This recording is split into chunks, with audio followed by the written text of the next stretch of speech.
जब जिंदगी बहुत संघर्ष में चल रही हो, बहुत दुख का जीवन चल रहा हो, बहुत कष्ट का जीवन चल रहा हो, बहुत कष्टमय जीवन चल रहा हो, तब शमी के 5 पत्ते, शमी के 5 पत्ते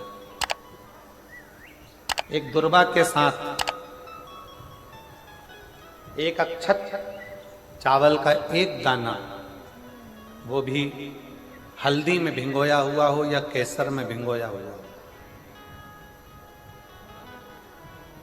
शमी पत्र 5, एक दुर्वा, एक चावल का दाना, जो दिल से हृदय से बेलपत्री के वृक्ष के नीचे पार्थिव लिंग का निर्माण कर कर मट्टी का शिवलिंग बनाकर प्रदोष काल में, मतलब शाम के समय पर शिवलिंग बनाकर उस पे जल चढ़ाकर, जो ये 5 शमी का पत्र, एक दुर्वा और एक चावल का दाना, अपनी कामना कर कर, जो दुख चल रहा है बाबा से विनय कर कर एक एक पत्ता जब समर्पित कर दे, फिर एक दुर्वा समर्पित कर दे, फिर एक चावल का दाना समर्पित कर दे और बाबा का वहीं पर पुनः विसर्जन कर दे, 3 महीना तो जाने दो, 15 दिन के अंदर वो दुख कटता जरूर है, चाहे कोई भी दुख, किसी भी तरह का दुख क्यों नहीं। एक बेलपत्र के वृक्ष की परिक्रमा करने वाले को हजारों अश्वमेध यज्ञ का फल प्राप्त हो जाता है, हजारों अश्वमेध यज्ञ का फल प्राप्त हो जाता है। उसी तरह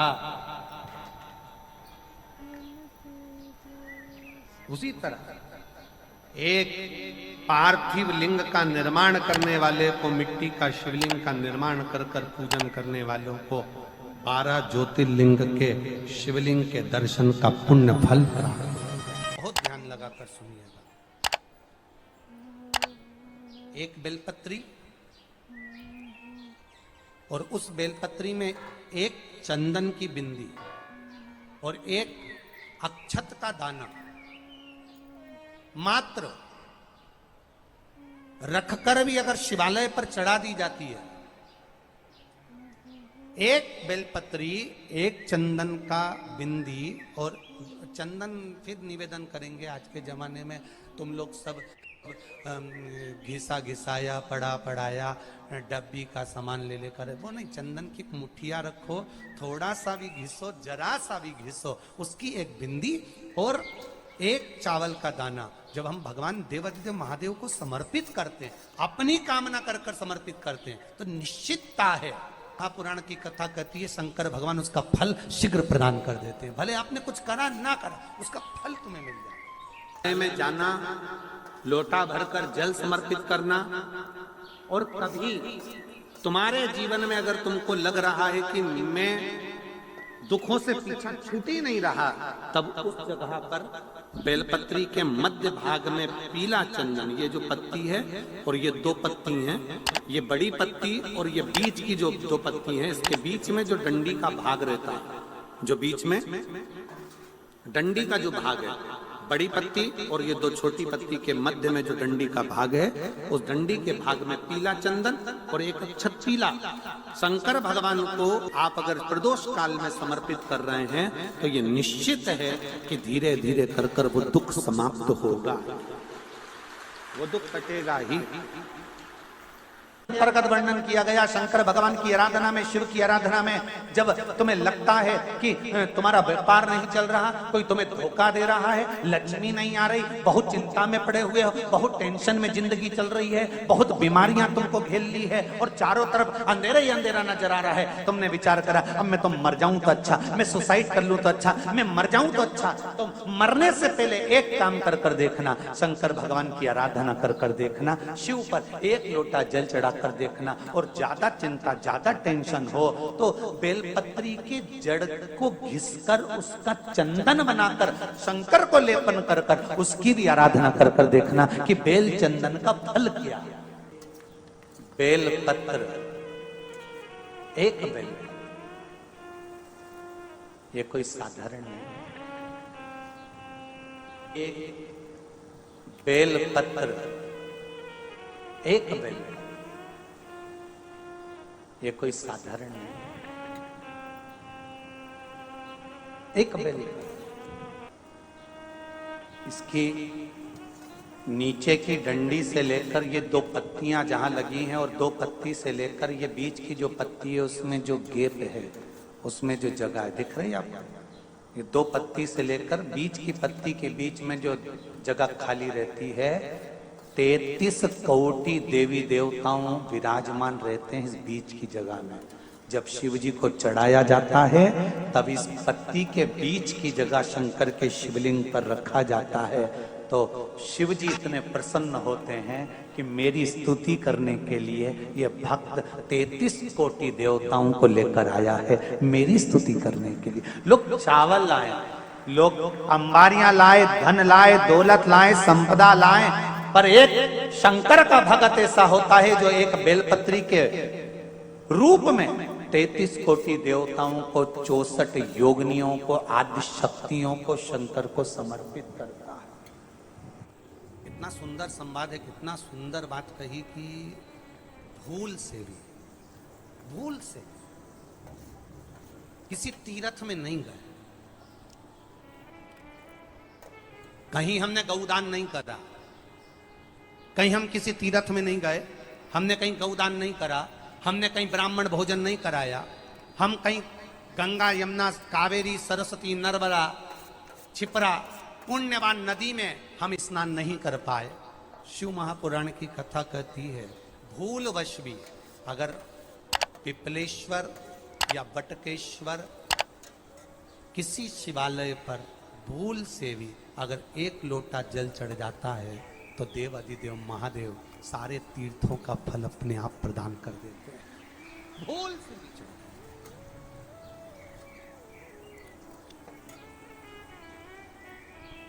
एकांतेश्वर महादेव किसी तीर्थ में नहीं गए, कहीं हमने गौदान नहीं करा, कहीं हम किसी तीर्थ में नहीं गए, हमने कहीं गौदान नहीं करा, हमने कहीं ब्राह्मण भोजन नहीं कराया, हम कहीं गंगा यमुना कावेरी सरस्वती नर्मदा छिपरा पुण्यवान नदी में हम स्नान नहीं कर पाए। शिव महापुराण की कथा कहती है भूलवश भी अगर पिपलेश्वर या बटकेश्वर किसी शिवालय पर भूल से भी अगर एक लोटा जल चढ़ जाता है तो देव अधिदेव महादेव सारे तीर्थों का फल अपने आप प्रदान कर देते हैं। भूल से भी चढ़,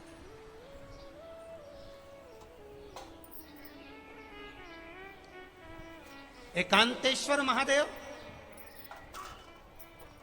जो कि एकांत में बैठा हुआ है, एकांतेश्वर महादेव अकेला बैठा है अलमस्त होकर। आप जा रहे हो गाड़ी लेकर, आप 4 व्हीलर गाड़ी में जा रहे हो, ट्रैक्टर में जा रहे हो, ट्राली में बैठकर जा रहे हो, क्रूजर में बैठकर जा रहे हो, 2 व्हीलर गाड़ी में बैठकर जा रहे हो, और एकांतेश्वर महादेव का मंदिर दिख गया कोई एकांत में, भले उसका नाम नहीं मालूम तुमको कि कौन सा महादेव, पर अकेला बैठा है जंगल में, वृक्ष की छांव में, एक ओटले पर, कोई दीवार नहीं, कोई जाली नहीं, कोई गेट नहीं, कुछ भी नहीं। ये शिव मंदिर में जाकर एक लोटा जल समर्पित करती थी। और शास्त्र कहता है कि शंकर के मंदिर में अगर एक लोटा जल कोई एक परिवार का व्यक्ति भी समर्पित कर रहा है तो समझ लेना कि वो अपनी 71 पीढ़ी को पार लगा रहा है। वो अकेला नहीं, 71 पीढ़ी को पार लगा रहा है। शिव महापुराण की कथा कहती है जब बच्चा गर्भ में आता है, माता के गर्भ में जब संतान आती है और माता के गर्भ में जब संतान रहती है, उस 9 महीने में स्त्री नारी अगर कहीं शंकर के मंदिर के सामने से निकल जाए या शिवालय का जल स्त्री को मिला हो या शंकर भगवान का कोई प्रसाद या शंकर भगवान का कोई नाम जाप या शंकर भगवान का कोई मंत्र जाप उस स्त्री के कानों में पहुंच जाए तो जो गर्भ में बच्चा होता है वो बच्चा शंकर की कथा तक या शिवालय तक उसको बिना बोले ही वो अपने आप चला ही जाता है, पहुंच ही जाता है।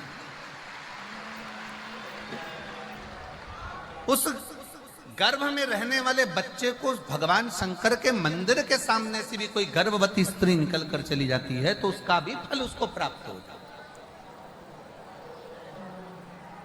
उसका भी फल उसको प्राप्त हो जाता, और वो फल साधारण नहीं होता। क्यों? बेलपत्री को जब भी चढ़ाया जाता है तो पीछे की डंडी पकड़कर नहीं चढ़ाया जाता। बेलपत्री को चढ़ाने के लिए मध्य भाग को, जैसे यह बेलपत्र होता है तो इसका मध्य की जो डंडी होती है, मध्य भाग होता है बेलपत्री का, तब मध्य भाग को पकड़कर हम भगवान शंकर को बेलपत्र समर्पित करते हैं। कोई भी बेलपत्र ऐसे नहीं चढ़ाता कि डंडी पकड़ के चढ़ा दिया, फिर पीछे की डंडी पकड़ के चढ़ा दिया, फिर पीछे की डंडी पकड़ के चढ़ा दिया, फिर डंडी पकड़ा, फिर चढ़ा दिया ना। मेरे देवादिदेव महादेव को जब भी बेलपत्र चढ़ाया जाता है तो मध्य भाग, पीछे की डंडी पकड़कर नहीं, मध्य भाग से भगवान शंकर को बेलपत्र समर्पित किया जाता है। मध्य भाग से जब भी पकड़ेंगे तो मध्य भाग को पकड़कर बेलपत्र समर्पित करेंगे। क्यों?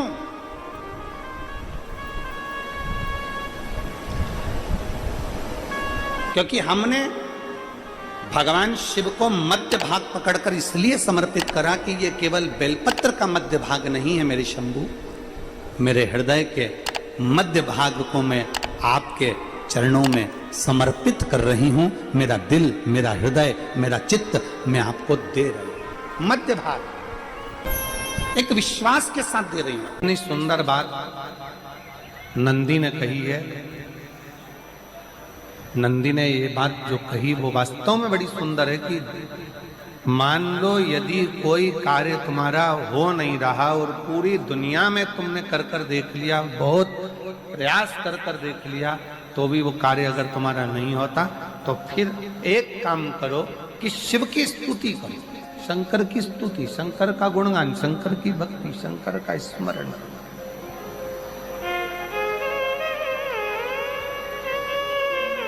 फिर शिव की स्तुति करिए, शंकर से विनय करिए, शंकर से निवेदन करिए, शंकर का गुणगान करिए।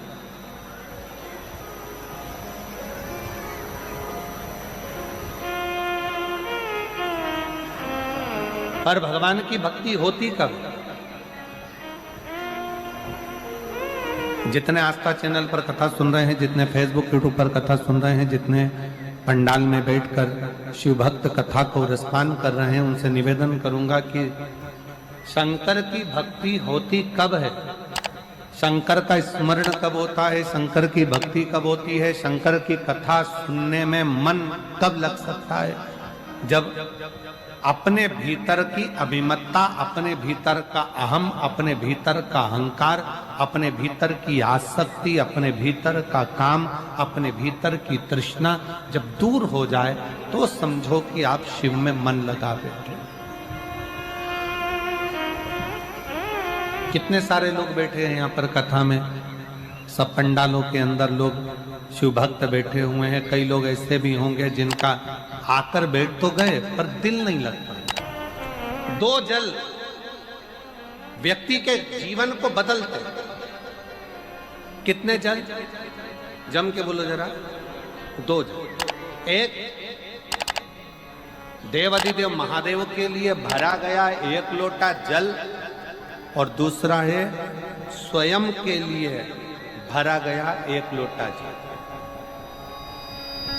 यहाँ पर अगर बुजुर्ग मेरी माताएं बैठी होंगी, मेरी जीजियां बैठी हैं, मेरे जीजा बैठे हैं, बुजुर्ग जितनी माताएं बैठी हैं, वो पुराने समय का अगर लेख उठाकर देखेंगे तो पुराने समय के लोग भोजन करने बैठते थे ना, तो भोजन करने से पहले अपने पानी के लोटे को भरकर, अपना गिलास भरकर बैठते थे। किसी ने देखा है कि नहीं देखा?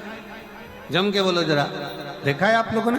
पुराने समय के लोग जब भोजन करने बैठते थे, पुराने समय के लोग जब भोजन करने बैठते थे तो अपना पानी का गिलास, अपना पानी का लोटा पहले भरकर आसन लग जाता था। बहू आसन लगा देती थी, बहू खाना बना देती थी, घर की पत्नी खाना बना देती थी, भोजन बना देती थी, घर के लोग भोजन दे देते थे। थाली कोई भी लगा कर ला कर दे, थाली कोई सजा कर ला कर दे, पर घर का जो व्यक्ति खाना खाने बैठता था, भोजन करने बैठता था, वो अपना पानी स्वयं भर कर बैठता।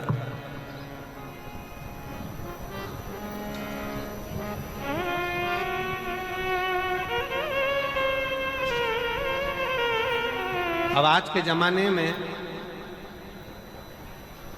दुनिया के लोग कहते हैं मैं दुकान चला रहा हूं, दुनिया के लोग कहते हैं मैं घर चला रहा हूं, दुनिया के लोग कहते हैं मैं ये कर रहा हूं। तुम अपना खुद का पानी भरकर तो बैठ नहीं रहे और कह रहे हो कि घर चला रहा हूं। स्वयं का एक गिलास पानी व्यक्ति नहीं भर पा रहा। कितना सुंदर कहा है महाराज जी, बहुत सावधानी से सुनिएगा। दो जगह का जल व्यक्ति के जीवन को बदल देता है। एक शिव के लिए भरा गया जल और दूसरा स्वयं के लिए भरा गया जल। स्वयं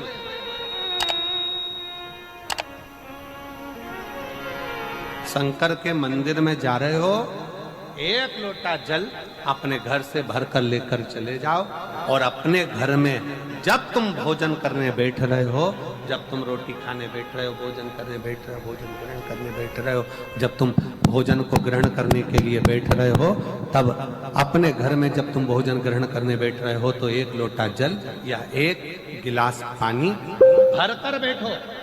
बहू अच्छी है, पानी भरेगी, मना नहीं है। बेटा अच्छा है, पानी भरेगा, मना नहीं है। पोता अच्छा है, पोती अच्छी है, नाती अच्छा है, पंती अच्छा है, घर में सब अच्छे हैं। तुम्हारी पत्नी भी अच्छी है, तुम खाना खाओगे तो वो पानी ला कर दे देगी। तुम्हारी बहू भी अच्छी है, तुम भोजन करोगे तो वो पानी ला कर दे देगी। तुम्हारा परिवार का हर व्यक्ति अच्छा है, तुम्हारा कहना मानता है। तुम जिमने बैठोगे, भोजन करने बैठोगे तो वो पानी ला कर देगा। पर शिव पुराण की कथा कहती है, जो व्यक्ति भोजन करते समय अपना जल स्वयं भर कर बैठता है, उसकी जिंदगी में से 3 रोग समाप्त हो जाते हैं। कितने रोग समाप्त हो जाते हैं? 3।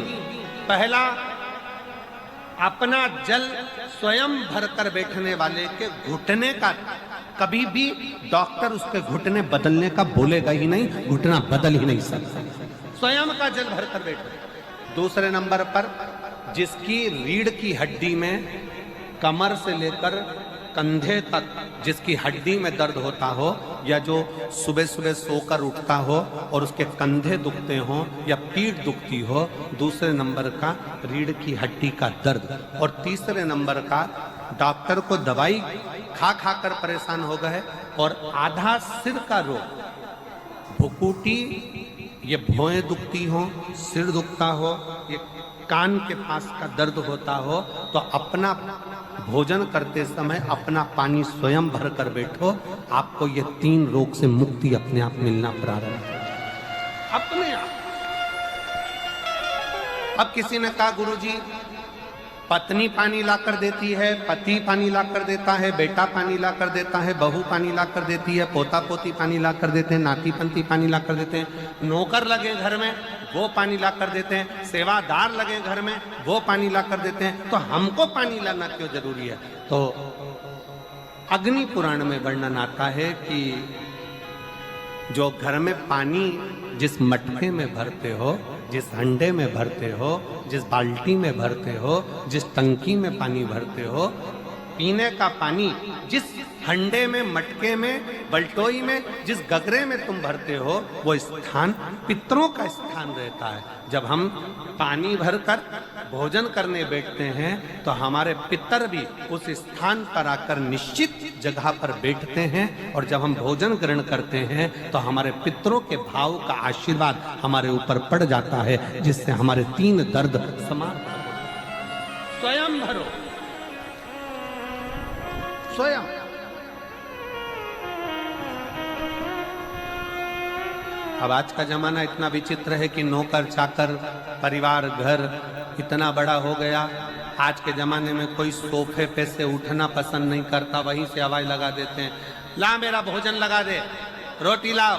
रोटी आई तो मालूम पड़ा पानी ला कर रखा बहू ने। वो बहू ला देगी, बहुत अच्छी है, बहू बेकार नहीं है, बहुत अच्छी है, बेटी बहुत अच्छी है, ला देगी पानी, भोजन भी लाएगी, पानी भी लाएगी, सब कुछ लाएगी। पर पहला फर्ज अपना है, जब तक शरीर चले, पांव चले, हाथ पैर चले,